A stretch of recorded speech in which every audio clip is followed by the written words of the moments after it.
Hello dear students, welcome to the electro classes. I am Lokendra Kumar and I am teaching you fundamental of electrical engineering. In this video, we consider all 2 mark questions of this subject. तो इस lecture को start करने से पहले अगर आप हमारे channel पर नए हैं तो आप हमारे चैनल को सब्सक्राइब और लाइक करना ना भूलें। अब हम लोग अपने चैनल्स पे 2 नए सब्जेक्ट को स्टार्ट कर चुके हैं। सब्जेक्ट है फंडामेंटल ऑफ इलेक्ट्रॉनिक्स इंजीनियरिंग जिसको अनुराधा मैडम पढ़ा रही हैं, और दूसरा है मैथमेटिक्स फर्स्ट जिसकी बच्चों से बहुत ज़्यादा डिमांड आ रही थी, उसको पढ़ा रही हैं अनामिका मैम। तो आप उनके लेक्चर्स को भी हमारे चैनल पर देख सकते हैं। तो चलिए स्टार्ट करते हैं। स्टार्ट करने से पहले आज हम जो डिस्कस करने वाले हैं वो AKTU के जो सेक्शन ए है उसमें जो 14 मार्क्स के क्वेश्चंस पूछे जाते हैं वो इम्पोर्टेंट क्वेश्चंस हैं, और कोशिश की गई है कि आपको ज़्यादातर क्वेश्चंस इस टाइप के पेपर में आपको मिले। तो चलिए स्टार्ट करते हैं अपने लेक्चर नंबर। तो सबसे पहला क्वेश्चन जो हम लेके आए हैं that is the differentiate between the unilateral and bilateral element, active and passive element, linear and non linear element. तो यहां से इस टाइप के आपके पास 2 नंबर में कोई क्वेश्चंस इन तीनों में से पूछा जा सकता है। AKTU में ये काफी बार आपके क्वेश्चन पूछे गए हैं। तो यहां आपको डेफिनेशन प्रोवाइड की गई है कि N element which VI characteristics change with the change in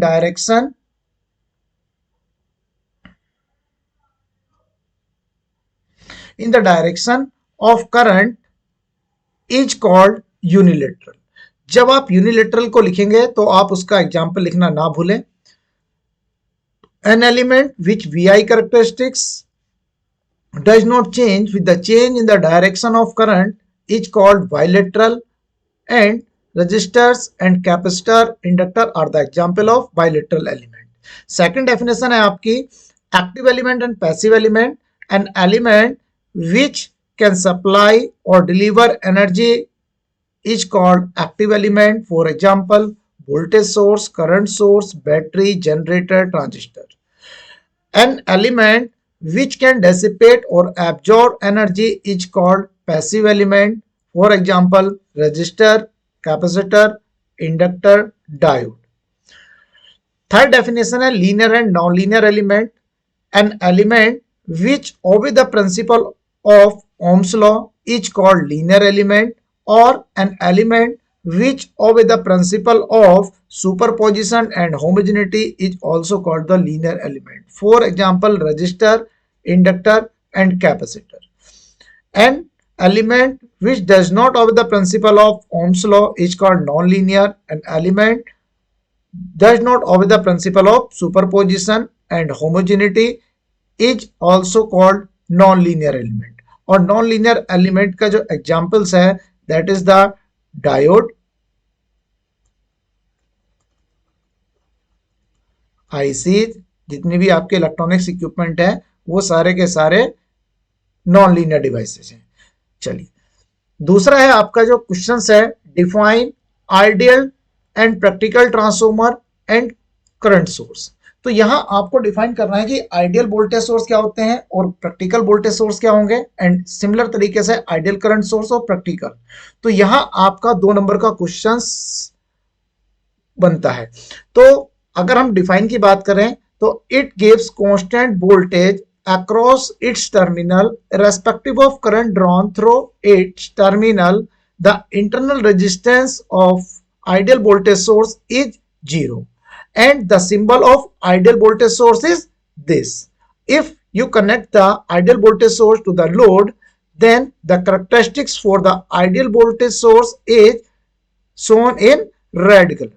ये जो रेड कलर में आपको कैरेक्टरिस्टिक शो की गई है जिसमें आपको एक्स एक्सेस पे लोड करंट लिया है और वाई एक्सेस पे लोड वोल्टेज लिया है, तो आप देखेंगे कि जो आपकी कैरेक्टरिस्टिक्स है वो आपकी स्ट्रेट लाइन है एक्स एक्सेस के। मीन आपका जो लोड वोल्टेज है वो सोर्स वोल्टेज के इक्वल है, उसमें कोई भी ड्रॉप नहीं है।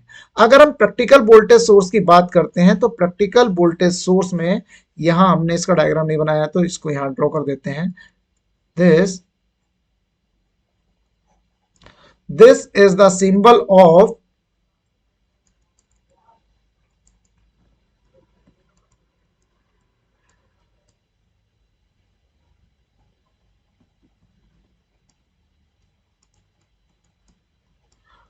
practical voltage source. Every practical voltage source has a small internal resistance in series.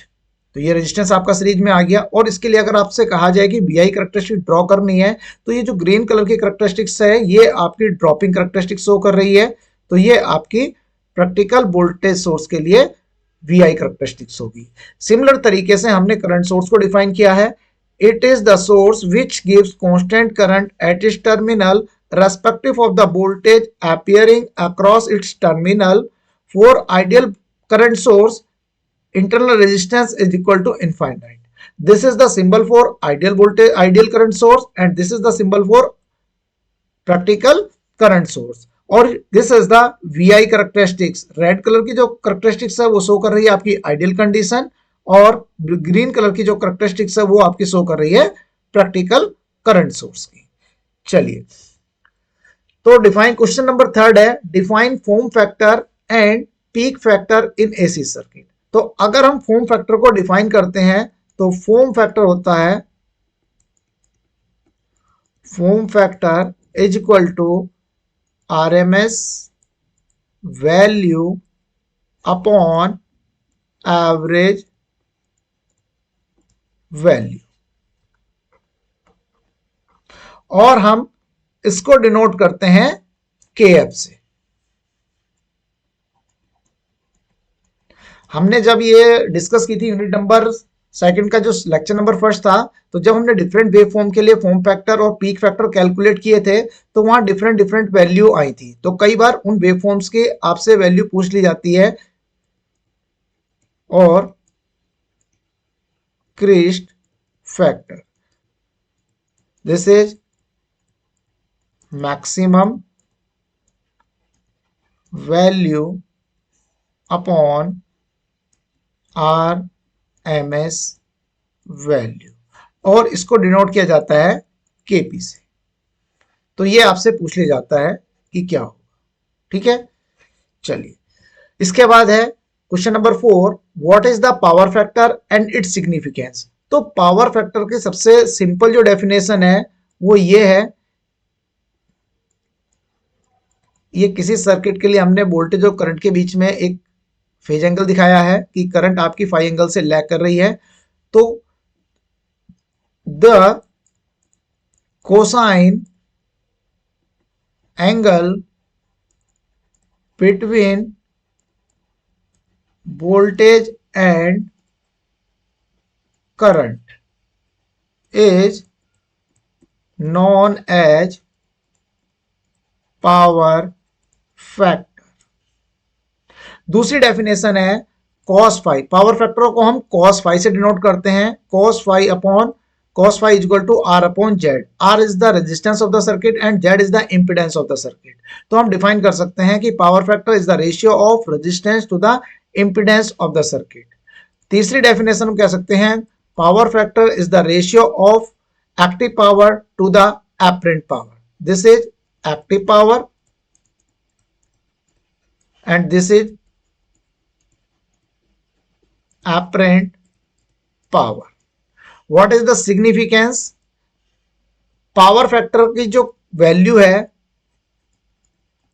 वो आपकी 0 to 1 के बीच में लाई करती है, और ये शो करता है कि सर्किट में हाउ मच पावर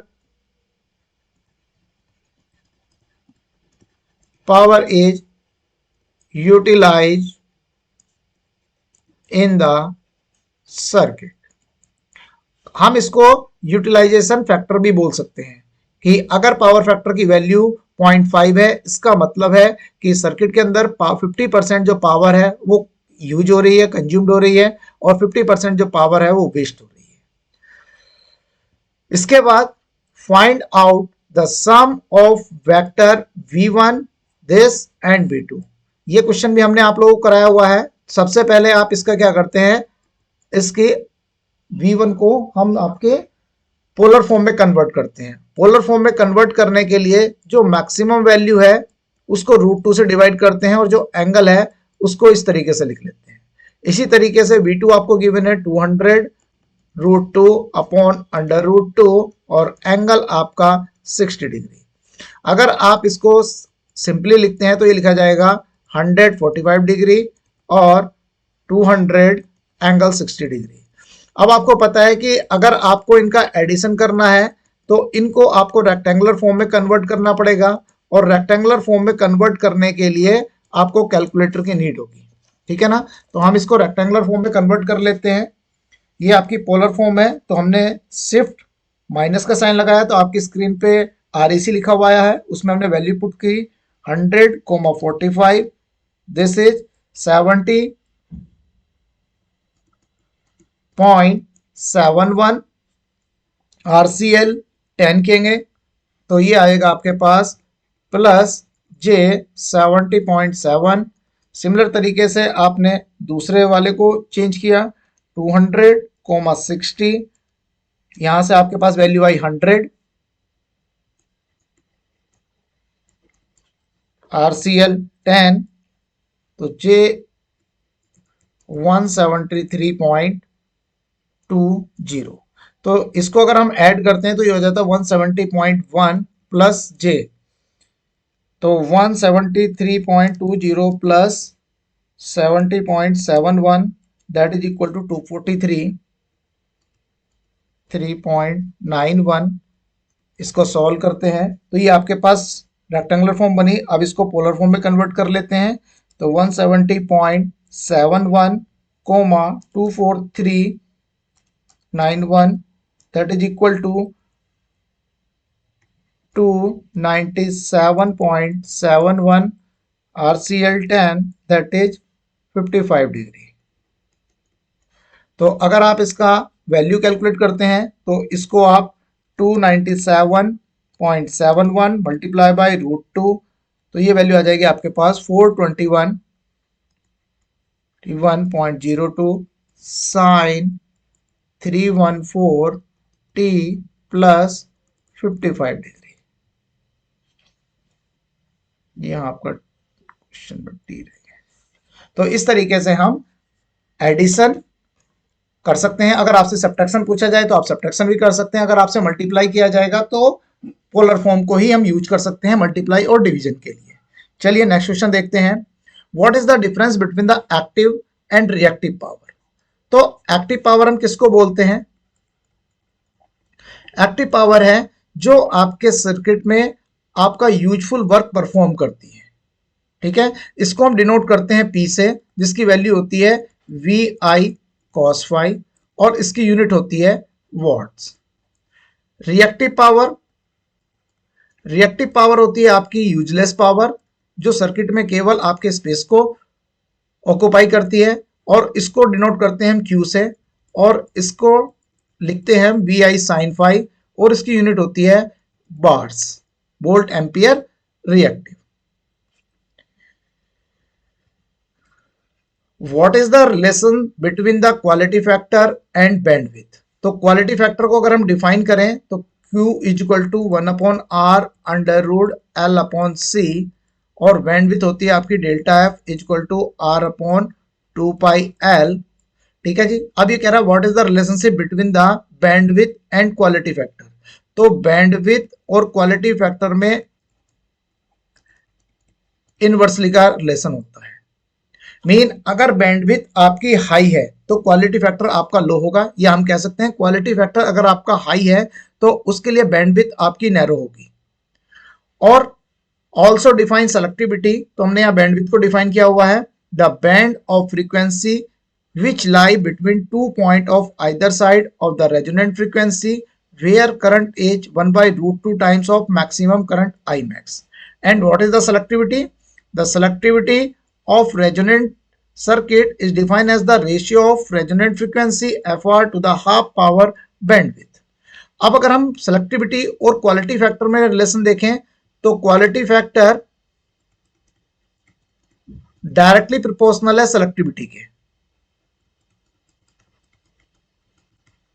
अगर हम तीनों के बीच में रिलेशनशिप चेक करते हैं तो Q factor proportional to selectivity and inversely proportional to the bandwidth।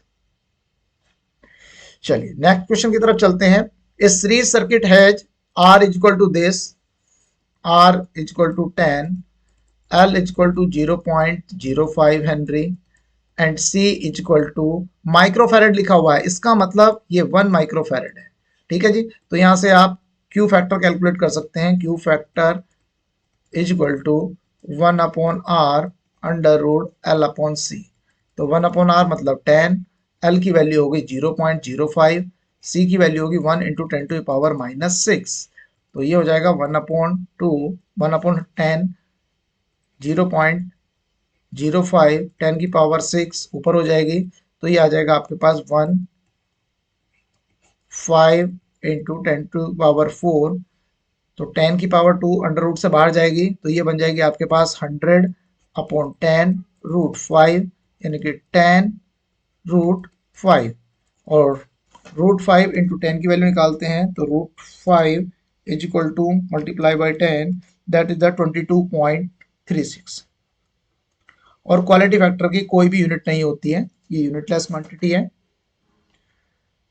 चलिए, डिफाइन डायनामिक इम्पीडेंस। ठीक है ना, तो डायनामिक इम्पीडेंस क्या होता है? डायनामिक इम्पीडेंस को हम डिनोट करते हैं ZD से, और इसकी वैल्यू होती है L अपॉन CR।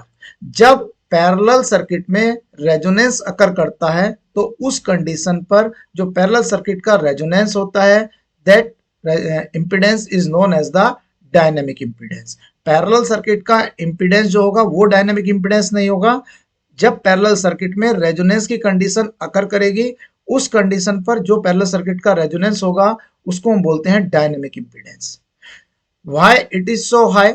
तो जब आपके सर्किट में रेजोनेंस अकर करता है तो करंट आपकी मिनिमम हो जाती है, और करंट मिनिमम होगी तो करंट आपको पता है I is equal to V upon Z होता है। तो जब आपके सर्किट पैरेलल सर्किट में रेजोनेंस अकर करता है तो I की वैल्यू मिनिमम होगी। अगर मिनिमम होगी तो जाहिर सी बात है इंपीडेंस आपका हाई होगा। ठीक है, इसलिए आप पैरेलल सर्किट को रिजेक्टर सर्किट भी बोलते हैं, क्योंकि पैरेलल सर्किट के कंडीशन में जो करंट होती है वो मिनिमम होती है, उस पर्टिकुलर फ्रीक्वेंसी पर सिग्नल ऑलमोस्ट रिजेक्ट कर दिया जाता है, इसलिए हम पैरेलल सर्किट को रिजेक्टर सर्किट भी बोलते हैं। What are the advantage of 3 phase system over single phase system? तो यहां आपको 2-3 एडवांटेज लिखने होते हैं। सबसे पहला एडवांटेज है the rating of A machine, the rating of a machine increase with increase in number of phases। जैसे जैसे आपके नंबर ऑफ फेजेस बढ़ेंगे मशीन की रेटिंग बढ़ती जाएगी। Power factor of 3 phase motor is higher than single phase motor। Third, 3 phase motor has more output than single phase motor।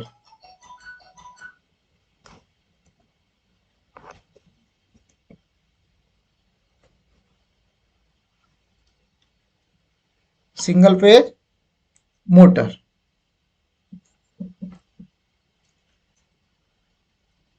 इसके बाद है 3 फेज सिस्टम।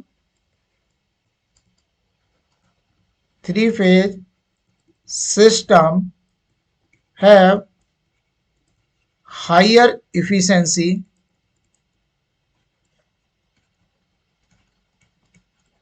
कंपेयर टू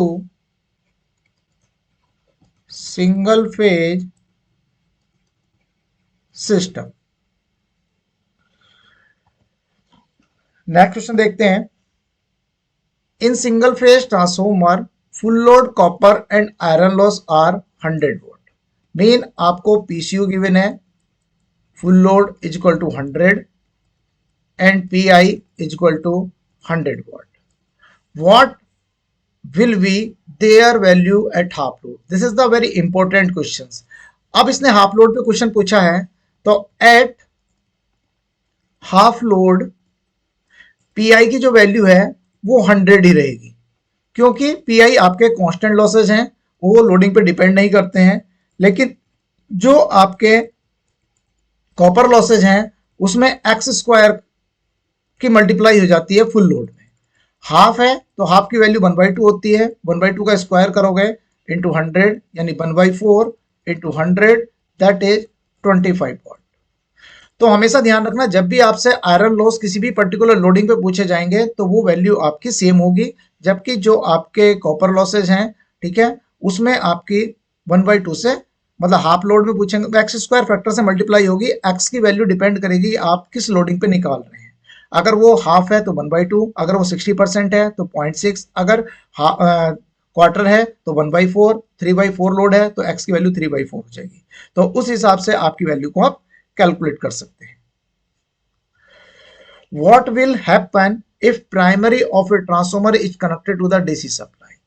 तो इसका आंसर है कि अगर आप ट्रांसफॉर्मर की प्राइमरी को डीसी से कनेक्ट करते हैं तो क्या होगा, डीसी आपकी एक कांस्टेंट मैग्नीट्यूड की सप्लाई है, तो आपके प्राइमरी में कांस्टेंट करंट फ्लो करेगा और वो आपका कांस्टेंट फ्लक्स डेवलप करेगा। जब कांस्टेंट फ्लक्स डेवलप होगा और वहां डी5/dt की वैल्यू कैलकुलेट होगी तो वो वैल्यू 0 आएगी, यानी कि प्राइमरी साइड में कोई भी चीज इंड्यूस नहीं होगी। सिमिलर तरीके से सेकेंडरी साइड में आपकी कोई चीज इंड्यूस नहीं होगी, यानी कि इंड्यूस ईएमएफ 0 होगा, तो ट्रांसफॉर्मर आपका ऑपरेट नहीं करेगा। मीन जो ट्रांसफॉर्मर है वो डीसी पे ऑपरेट नहीं करता है। तो transformer does not work on DC. If you apply the DC forcefully of rated magnitude, then the heat is accumulated on the primary side and after some time it is short circuited and transformer में आपके burn out हो जाएगा। समझ में आया? हम इस video को थोड़ा सा तेज कर रहे हैं जिससे आप कम समय में पूरे क्वेश्चंस को कवर कर सकें। तो write down the formula of hysteresis losses and eddy current losses. तो हिस्टेरेसिस और एडी करंट आपके क्या होते हैं? जब हमने ट्रांसफॉर्मर में लॉसेस की बात की थी, आपको ध्यान है जब हमने यूनिट नंबर 3 स्टडी की थी तो उस यूनिट में हमने ट्रांसफॉर्मर के डिफरेंट लॉसेस कवर किए थे। तो वहां हमने कॉपर लॉसेस और आयरन लॉसेस की बात की थी कि कॉपर लॉसेस और आयरन लॉसेस क्या होंगे। तो कोर लॉसेस में आपके दो टाइप के लॉसेस थे, that is the copper loss और आयरन लॉसेस। तो वहां हमने लॉसेस की इक्वेशन दिखाई थी जिसको हमने बताया था कि P H is equal to K H, P H is equal to K H B M की पावर 1.6 एफ इंटू बी और Pe K E V M square F square and V. ये आपके पास हिस्टेरेसिस और eddy current है। तो कई बार आपको सिंपल इनकी इक्वेशंस लिखने के लिए पेपर में पूछ ली जाती है। चलिए, what is the condition of maximum efficiency of transformer when copper losses is equal to iron losses, या हम कहें variable losses is equal to constant losses. अगर हम इसका फॉर्मूला लिखते हैं तो max is equal to X B two I two cos phi two upon X B two I two cos phi two plus 2 P I. ये आपका maximum efficiency का formula है। A 100 kVA transformer operating at 0.9 power factor has 90% maximum efficiency. Iron losses will be. आपको iron losses calculate करने हैं तो हमने अभी फॉर्मूला लिखा B2 I2 cos phi 2 upon B2 I2 cos phi 2 plus 2pi। तो 100 के भी है, 100 इंटू 10⁻³ पावर फैक्टर आपका 0.9 है, तो 100 इंटू 10⁻³ इंटू 0.9 प्लस 2 पी आई और आपको एफिशिएंसी दी हुई है 90%, तो 0.90। तो यहां से अगर हम इसकी बात करें तो 100 into 10⁻³ into 0.9 plus 2 pi is equal to 90 into 10⁻³ upon 0.9। तो ये वैल्यू आ जाएगी आपके पास, अगर हम इसको सॉल्व करें तो 90 divided by 0.9 that is equal to 100। और यहां से इसको सॉल्व करते हैं तो 90 into 10⁻³ plus 2 pi is equal to 100 into 10⁻³। तो ये 2 pi आ जाएगा आपके पास 10 इंटू 10⁻³ यानी कि 10,000 और pi इज इक्वल टू आ जाएगा 5,000।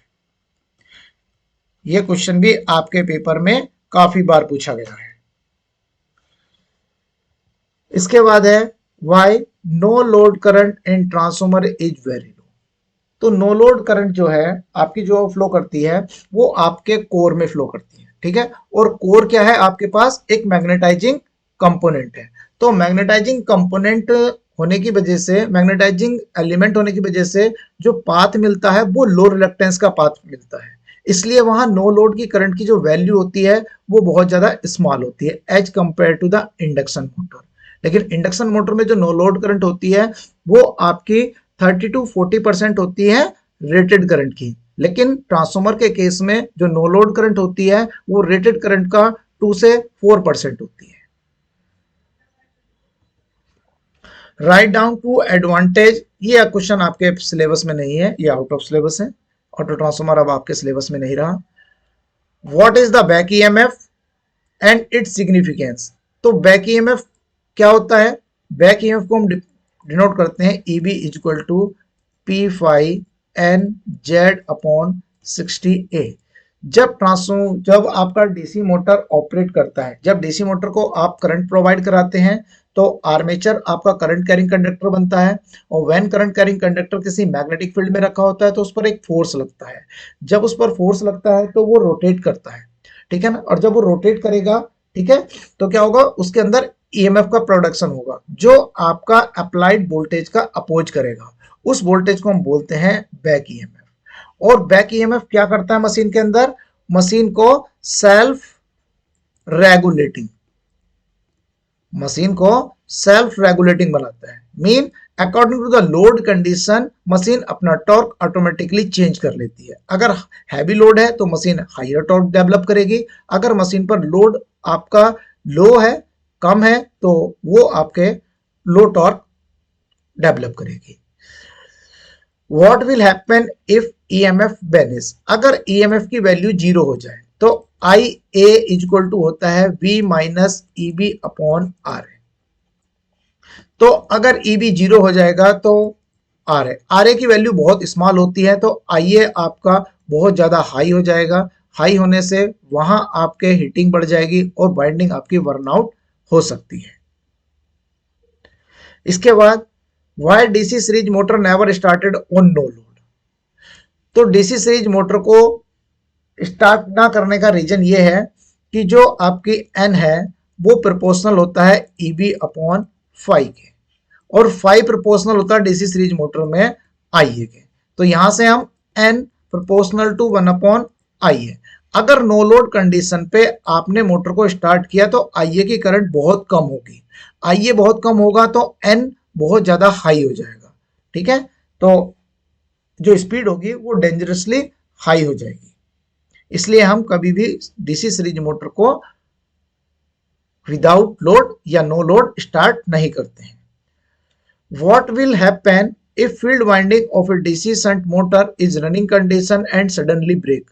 अगर कोई डीसी शंट मोटर है और अचानक क्या हो जाए, आपका ब्रेक हो जाए, तो आपको पता है फिर से एन प्रोपोर्शनल टू होता है ईबी अपॉन फाई के। अगर आपकी फील्ड वाइंडिंग ब्रेक हो जाएगी तो आईएसएच की जो वैल्यू है वो 0 हो जाएगी, यानी कि फाई जो है वो आईएसएच के प्रोपोर्शनल होगा डीसी शंट मोटर में।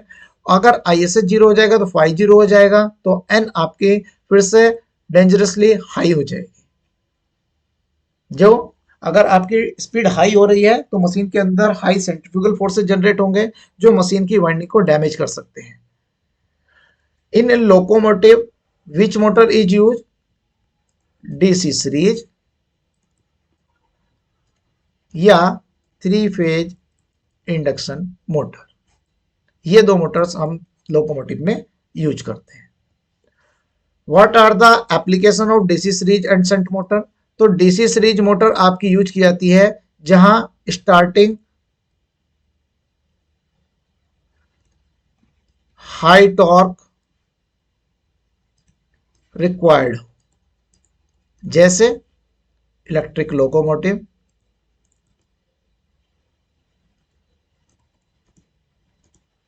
Electro locomotive, crane,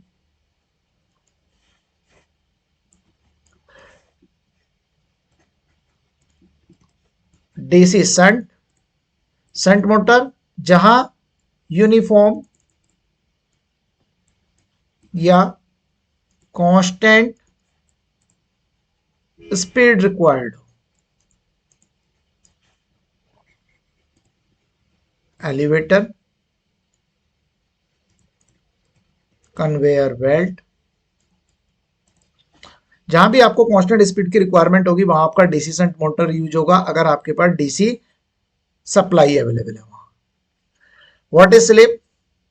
slip is the difference between the synchronous speed and rotor speed. तो S is equal to N S minus N R, ये आपकी स्लिप है। अगर आप परसेंटेज स्लिप की बात करते हैं तो अपॉन एन एस होगा, N S upon upon N S. Why N R is less than in three phase induction motor? तो थ्री फेज इंडक्शन मोटर में जो रोटर की स्पीड है वो हमेशा सिंक्रोनस स्पीड से बिलो होती है।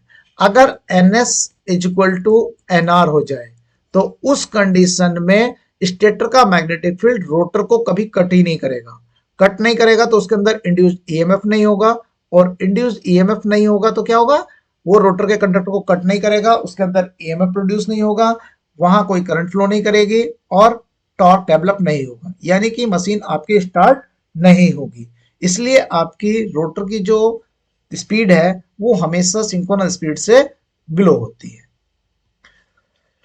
A 4-pole 3-phase 50 Hz star connected induction motor has full load slip of 4%. Calculate full load speed. आपको NR कैलकुलेट करना है तो NR इक्वल टू होता है 1 minus S into N S. 4% है तो 50 into N S 120 F upon P, तो 1 minus 0.04 120 50 upon पोल 4, तो इसको हम करते हैं तो ये हो जाता है 3 यानी 1500, तो 0.96 into 1500 that is 0.96 multiply by 1500 that is equal to 1440 RPM. तो इस टाइप के भी सिंपल क्वेश्चन आपसे पूछ लिए जाते हैं। What are the starting method और type of single phase induction motor? तो सबसे पहले split phase induction motor,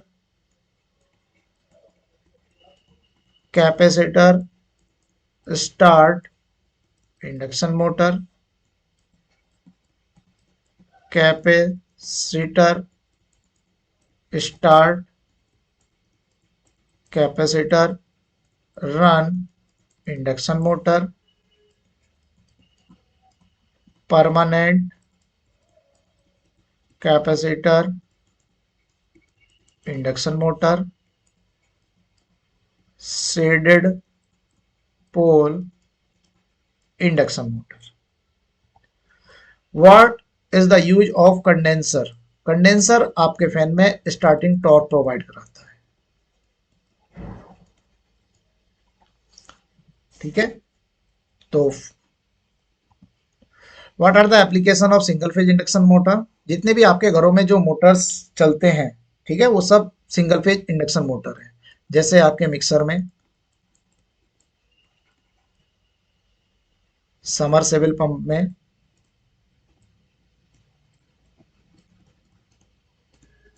fan में, ठीक है, जितने भी आपके अप्लायंसेज है वो आप सारे के सारे सिंगल फेज इंडक्शन मोटर हम यूज करते हैं। सिंक्रोनस मोटर कहाँ यूज होता है? पावर फैक्टर इंप्रूवमेंट में एज सिंक्रोनस कंडेंसर। दूसरा, टेक्सटाइल मिल में सिंक्रोनस क्लॉक में, सीमेंट इंडस्ट्री में। तो ये आपकी कुछ एप्लीकेशंस हैं सिंक्रोनस मोटर की। A 4 pole lap wound DC generator generate 200 volt at 1000 RPM. तो आपको पता है जनरेटेड ईएमएफ होता है Eg equal to P five N Z upon 60 A. तो ये कह रहा है आपका 200 वोल्ट इसने जनरेट किया, 4 पोल है, लैप बाउंड है, ठीक है। तो लैप बाउंड का मतलब नंबर ऑफ पैरेलल पाथ पोल के इक्वल होंगे, स्पीड आपकी 1000 है, जेड आपको गिवन नहीं है और 5 भी गिवन नहीं है, तो 60 इंटू 4, तो यहां से आपके पास वैल्यू आ जाती है 5z इज इक्वल टू 12। अब उसने कहा है कि if the generator is now wave connected, अगर वेव कनेक्टेड होगा तो ए की वैल्यू 2 होगी और एन आपको फिर से 500 कर दिया। तो उसने कहा कि ईजी की वैल्यू बताइए, तो ईजी इक्वल टू है P five N Z upon 60 A. तो 4 पोल 5z की वैल्यू 12, एन की वैल्यू 500, 60 इंटू 2, 2 से 2 कैंसल, 0 से दिस 2, यानी कि ईजी की वैल्यू आ गई 200 वोल्ट। तो आपकी ईएमएफ इक्वेशन पे बेस्ड कभी कभी 2 नंबर में भी क्वेश्चन आपसे पूछ ले जाता है। सिमिलर तरीके से फिर से पूछा गया है कि if armature is 4 pole lap mount DC generator having 760 active conductor running इतने, फ्लक्स इतना, इंड्यूस ईएमएफ, ईजी की वैल्यू निकालनी है P five N Z upon 60 A. P की value 4, lap flux 20 milli weber, milli का मतलब 10 की पावर 3, एन 1200, जेड 760, 60, ए आपके 4 होंगे क्योंकि लैप बाउंड है, तो ए से ए कैंसल, एक जीरो से एक जीरो कैंसल, 6 इंटू 200, तो ये वैल्यू बन जाएगी 2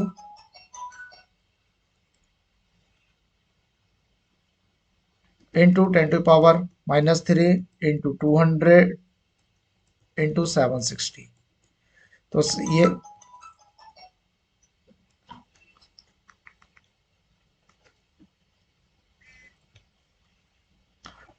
2 इंटू 2 इंटू 7 6, तो ये आ जाएगा 76 into 4, 76 into 4 that is equal to 304।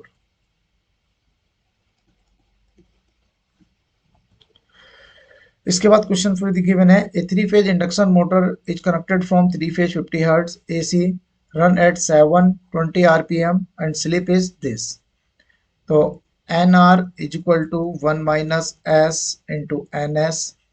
तो 720 एन आर स्पीड दी हुई है, 1 माइनस 0.04 एंड एन एस। तो N S is equal to आ जाएगी 720 इंटू 0.96, तो 720 divided by 0.96 that is equal to 750। तो एन एस आपको गिवन आ गई 750 आरपीएम। अब आपसे पोल पूछे गए हैं कि नंबर ऑफ पोल्स कितने होंगे, तो आपको पता है एन एस इक्वल टू होता है 120 एफ अपॉन पी। तो एन 750 120 इंटू 50 अपॉन पी, तो पी इक्वल टू आ जाएगा 120 इंटू 50 अपॉन 750। तो ये आ जाएगा आपके पास 120